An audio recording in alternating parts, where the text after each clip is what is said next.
دوسرا واقعہ جو عبداللہ بن مسعود رضی اللہ عنہ انہوں نے اپنی آنکھوں سے دیکھا، معروف واقعہ ہے کہ بیت اللہ کے اندر رسول اللہ صلی اللہ علیہ وسلم نماز پڑھ رہے ہیں، 7 قریش آ کر بیٹھ گئے، قریب بڑے بڑے چند لوگ آیا کر بیٹھ گئے، ان میں ابو جہل بھی تھا۔ اب ابو جہل نے یہ کہا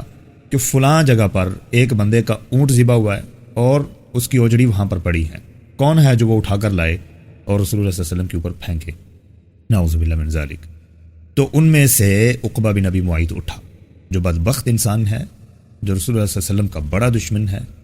اس نے جرت کی اپنے حساب سے، گیا اس اوجڑی کو اٹھا کے لایا، جب آپ صلی اللہ علیہ وسلم سجدے میں گئے تو آپ کے اوپر پھینک دیا، وہ غلاظت وہ نجاست آپ کے اوپر پھینکی، آپ سجدے میں رہے بڑے سکون اور اطمینان کے ساتھ۔ تو عبداللہ بن مسعود رضی اللہ عنہ بیان کرتے ہیں کاش میرے اندر اتنی طاقت ہوتی کہ میں آپ صلی اللہ علیہ وسلم کو بچا سکتا وہاں پر، کہ وہ قریش کے بڑے بڑے لوگ بیٹھے ہوئے تھے، میرے اندر جرت نہیں ہوئی۔ پھر آپ صلی اللہ علیہ وسلم کی لخت جگر حضرت فاطمہ رضی اللہ عنہا، وہ بھی چھوٹی ہی تھی، وہ آئی، انہوں نے آ کر آپ کے اوپر سے اس کو ہٹایا اور آپ اٹھے، پھر اٹھ کر آپ نے بد دعا کی، اللہم علیک بالقریش، اے اللہ تیرے اوپر قریش کو پکڑنا لازم ہے۔